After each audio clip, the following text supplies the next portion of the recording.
So I'm here with Mark and Chow. They are the filmmakers, or part of the filmmaking team behind this amazing film, I'm the White Tiger. Congratulations and welcome to Needs, Mark and Chow. Thank you very much. Thank you. Thank you. And yes, Mark, if you could just give us a brief synopsis about this. Well, this documentary, I Am the White Tiger, is basically about my life. You know, I left England when I was in my late teens to pursue martial arts. And I was actually lucky enough to be adopted by an Asian Chinese family in Malaysia who looked after me, and I studied martial arts there. After that, I went back to the UK and opened up my own school. Yeah. And I got into bodyguard work.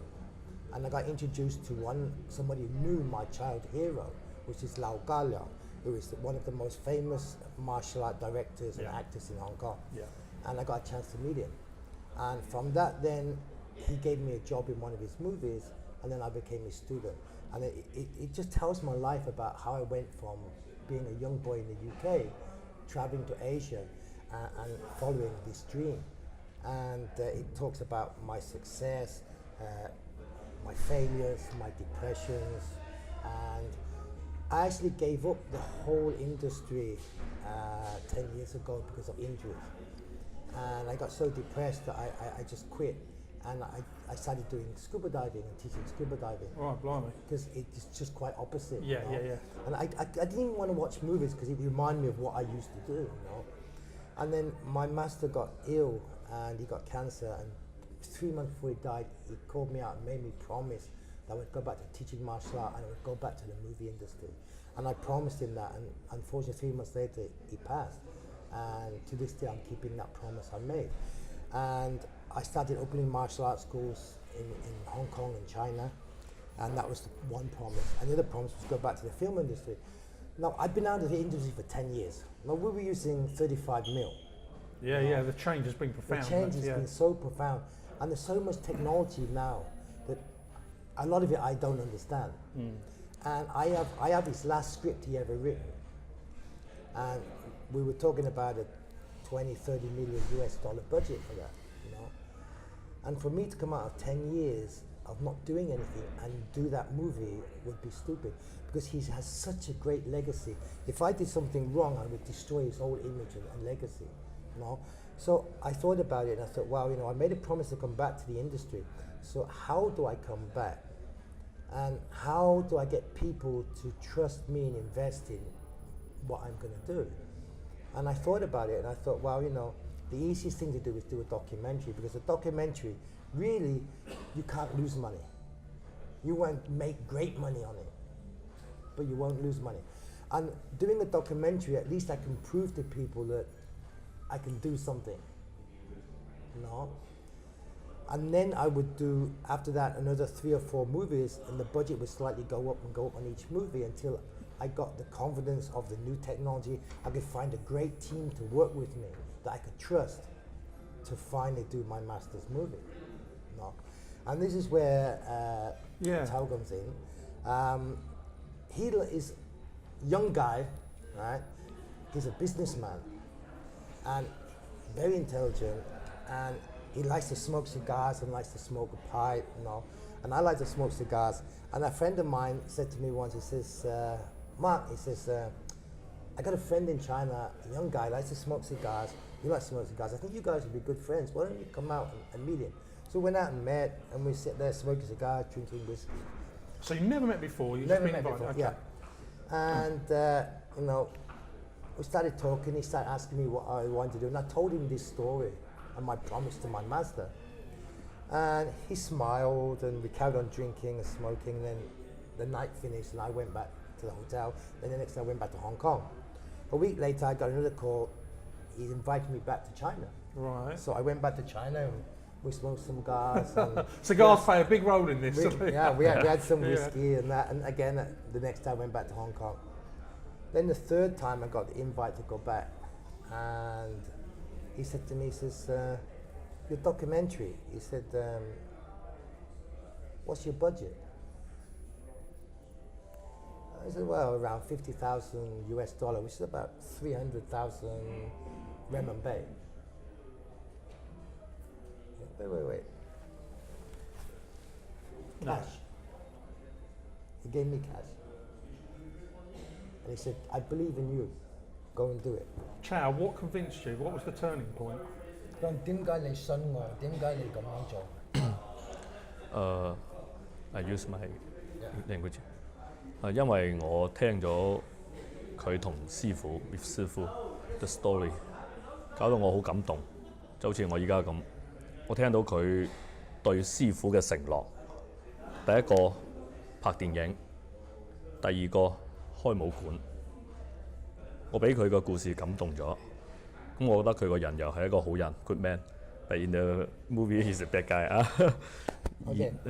He's a 好人嚟嘅。He saw my relationship in the way I respected and loved my master, even though he passed. Yeah. No. And when I talk about my master, the way I talk and the emotion that I have made him very emotional. No. And he said he really believed, and he'd never seen someone show that much respect. So he really believed in what I was saying, and he really believed in that I would succeed because of the promise I made to someone that passed. Yeah. And because of that, he took the money and gave to me. That's so unusual, incredible. And where does, because I know Brian's involved in this branch, I mean, how did, as you know, I've had a brief interview with Brian, but if you can give us the connection from your end, how it happened, because he came into the project as well, didn't he? Yeah. I mean, I called up Brian and told him, I'm lucky enough to find an investor, partner, and I'm going to do this documentary. I am the White Tiger. But actually, it really wasn't my idea. Right. Okay. There was another American guy that's living in Hong Kong, China, and he's from LA, and he did some acting in LA. He did mostly TV, and he was one of my students learning martial art. And he said to me, he says, are you making any movies at the moment? I said, not yet, not at the moment. He said, why don't you do a documentary about yourself? Your story is so unusual and so exciting. He said, you should think about it. So, he was the one that put this image into my mind. And I thought about it, and I thought, yeah, I mean, if I'm going back into the industry, what better topic to do than myself, because no one knows it better than me, and how I tell it, And I thought, yeah, that'd be a good thing. So I called up Brian and said, look, I've had one of my students give me this idea. I'm fortunate, I'm lucky enough to meet someone that believes in my idea, and he just gave me the cash. So let's film it. I was a bit rushed, and I didn't take time in pre-production. No. So everything I did, I was the producer, I was the director, I was everything. No. And I hired a cameraman from Norway. Actually, he was a fashion cameraman, but he'd done some small music videos for the group Kauna, which is the group that wrote the original song about me for this. Okay. So he introduced me to Kauna that wrote the song for this. And I was quite impressed with some of his music videos. So I sat down and said to him, I said, well, would you be interested in doing a documentary? So he said yes. So I hired him as the cameraman. I hired a few friends as the crew, and basically we started filming. And day by day, all the story was in my mind, so I didn't write it down. So day by day we just carried on filming. We went to Singapore, Malaysia, Hong Kong, China, And unfortunately, it wasn't quite. His camera angles sometimes. When I said to him I want this shot, he didn't do that. Yeah, right. He did everything. When I wanted to close it, he did everything wide, and he thought about going into the editing and then cropping it, which not really what you want. No. So I made a misjudgment, and things didn't really work out well. So I planned on a month pre-production, a month filming, 2 months editing, or 3 months max editing. Yeah. I was going to send it to the US to edit, but he said he could edit. Again, I made a mistake. The editing took 8 months, and what he gave me at the end was ridiculous. It was not what. Yeah. I mean, really, I felt like just throwing it in the bin. But then I remembered I made a promise, and somebody believed in my promise and gave me cash that I have to make this You've got to successful. finish it. Yeah, you've got to finish it. So I called over to Brian and I said, Brian, look, this is the problem. I need help. I said, we need to reshoot scenes. I said, we shot some things together 2 years earlier. We called it the Hands Aloud. It was about me teaching stuntmen. Yeah. And I said, let's take some shots from that and put it into this documentary. Let's reshoot some shots. And I said, Brian, can you help me take it to the States and edit it? So Brian was the angel that came in and saved everything. Because Brian had already explained this to me how this. It's amazing again that this was in production. It just wasn't working out. Yeah. And I'm sure he won't mind me saying this, but he has a great interest in the martial arts genre anyway.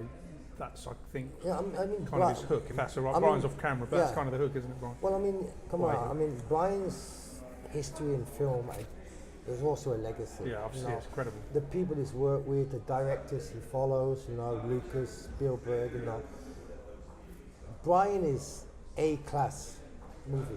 Yeah. And for him to take an interest in what we do alone shows so much respect and humbleness as a person. Yeah. And Brian contacted me, we met, I introduced him to my master, and we were actually going to film his film a long time ago, 2007 I think. And unfortunately my master's health got bad, the industry in America went down, so it didn't happen. And when my master passed, the second telephone call I got was from him. I don't know how he heard, but he said, Sikong passed, because Brian became one of my students. So he calls me Sifu, or teacher, So he says, Sifu, he said, Sikong passed. Yeah, he says, I'm flying over now, I'm coming for the funeral. So he flew from the States just for the funeral. And the respect he showed was amazing. And he's a very, very humble guy. Yet he rubs shoulders with so many famous directors, movie stars, and you wouldn't expect someone like that to be as humble as he is. And he said to me, And he is humble. Brian, yeah. You have to kind of get it out of him. Yeah. The And people he he's said to worked me, he with. says, whatever ever he can do to help, just let him know. And again, you're going back to destiny and fate. In your life, there's certain people that's supposed to meet. And when these people meet, something amazing happens. Yes. And through my master, meeting him, amazing career, amazing life, amazing story I have to tell.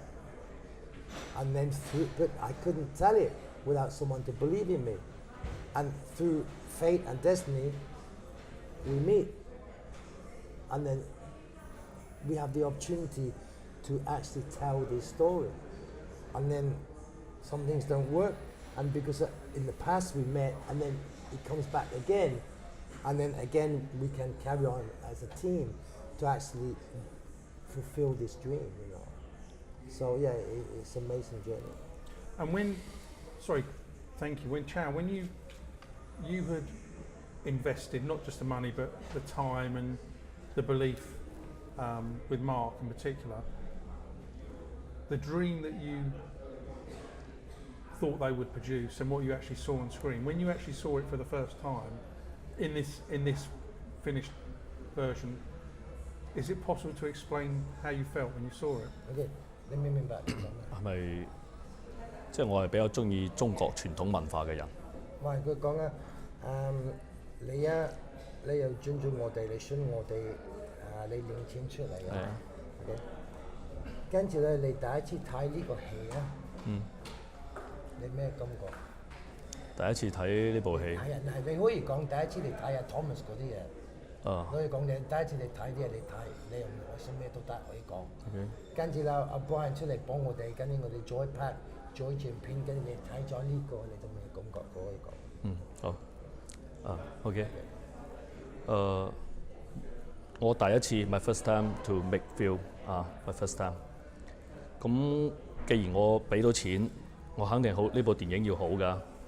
咁啊，因為之前 Thomas 嗰啲嘢啊，即係啲唔好嘅嘢，搞到我第一次睇呢部電影嘅時候，我覺得我好開心去睇，但係我睇完之後我唔舒服啊。Okay, that's it. Okay, so he said, he invested in this movie, and of course he wanted it to be successful. Of course, yeah. However, the first edit that we gave him to look at, he was so excited to see it. After seeing it, he was so disappointed. Now this is the original edit This we're is talking. the original yeah, with the edit, one yeah. that you weren't happy with actually. Yeah, I think, isn't he it? was so disappointed. He didn't really know how to overcome this. Okay, 你繼續。另外，因為呢部電影時間太長，本嚟話係1年㗎嘛，咁再拍得太耐，咁我開始咧就慢慢冇咗信心。但係到最後點解會有咧？好在我係第一個，我本嚟係信阿 Mark 哥，我哋無論以後點，我都相信我哋會行得遠。第二個好在識到 Brian，咁啊佢係 Angel 嚟㗎嘛，嚟到咁我會更加有興趣，咁啊支持咗我啦。So he said, he'd seen this and he was so disappointed, and plus it'd gone from a 5-6 month shoot to over a year. Yeah. And he was slowly losing confidence in this project. But then, after listening to me say the same things, and I said to him, I said, trust me, we won't fail. And then I told him about Brian, Yeah. and I told him about the plans. Now I have to save it. Then his confidence came back, and his belief in us came back. 另外一個咧就好似我呢啲年紀啊，去做電影嘅好少嘅喺中國。咁啊好多我同我同樣年紀嗰啲人咧都話：你得唔得㗎？你搞文化公司拍電影得唔得㗎？咁，但係我相信我嘅眼光，我相信我睇人冇錯。咁我話：你哋覺得我唔得，我咪做好咯。你哋講啲我唔聽啦，我做好自己，咁咪得咯。好啦，依家冇人講話我唔得，因為佢哋睇到我依家呢度。And he said that in China, someone his age is so young, it's very hard for them to get into the movie industry. He's only in his early 30s. Yeah. So many of his friends said he's a businessman, and he has many business ventures in China. And many of his friends say, you're going into the movie industry, can you really be successful? And do you really believe this will happen? And so many of his friends were against it and negative against it. And he said he believes in me. He believes that we will be successful. And now seeing that this documentary has got many awards now, we've got around 21 awards so far. Yeah. But now he believes he made the right choice, and he believes that we will be successful. Fantastic.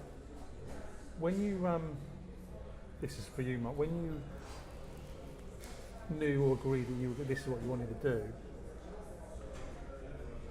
I wonder if, because when people, I know you're involved in narrative features before. Yeah. That a documentary, particularly about yourself, is an ask, isn't it? Because at the end of the day, this is going to be about you, and it's going to be exposure. Yeah. You can see where I'm going with this, Yeah, can't you? yeah. Because I guess, did you question yourself? I know you'd made this promise, this commitment, but at any point did you think, in the cold light of day when you're alone at night, thinking about things that you'd say on screen, which you wouldn't necessarily? Well, I mean, do you see what? yeah, Was it tough to do? Yeah, it's very tough because even this is emotional, and from what I've heard, the people who watched it have been emotional. They've laughed, they've cried. Yeah. It's a kind of watered down version of my life. Some stories I don't want to tell. They're too personal, too painful. Yeah. I've worked as a bodyguard, and I've had friends die in my arms. Yeah. And like I said, one friend was disemboweled, and I tried to put his intestines back. I was pushing him into his stomach. My hand was in his stomach, and he died in my arms. 6 months, I couldn't sleep with the lights off. I'd have nightmares. No. And you've got all that baggage. That's the thing, isn't it? And the thing is, I had to think of what I could tell, what I could show, and what's best to leave out. No. And then on that, I was thinking, well, you know, I'm the producer, I'm the director, I'm the stunt director, I'm the actor. The story's about me. Am I being too egotistical? No. Would people try and say, oh yeah, I mean, it's about him, he did it himself, if someone else didn't do it, would it ever be done? The guy's so egotistical, this and that, you know. So I was really worried about that as well. So I contacted a friend of mine, Lei Chu, who's originally from the old Shaw Brothers movies, which is my master's genre. Right, okay. And he actually studied action fighting under my master. And then he became an action director, and then become a director. And he's produced many films through the years. And I said to him, I said, listen, I said, I've started this project. I said, it still needs to be finished. I said, would you come in and finish it as the director? Because I don't want to put my name on it as director. I think it's too much. So he came in and finished it as the director. And then I put his name on as director, Lei Chu. I just thought it'd be too much for me to put my name on as everything. I know where you're going with that. Yeah. It's a tall ask because you're kind of building this project, feature project, documentary. You've got other people that have bought into, and I don't necessarily mean financial, bought into this vision you have. So you've got all this stress going on. Plus, as I said, for me personally, I would imagine we all have things that we don't want people to know about, or very personal to us, and you more so because you're actually going to put this on screen. So I think it was, in my opinion, I think that was a good idea, because that's one less thing you've got to worry about, isn't it? Yeah. Plus, also, I mean, I know my story well, and when I tell it, it's from my perspective. Yes.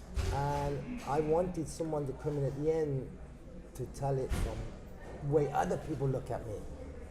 You know? And that's another reason why I wanted him to come in as a director, so he could help looking at me from the outside in instead of me looking from the inside out.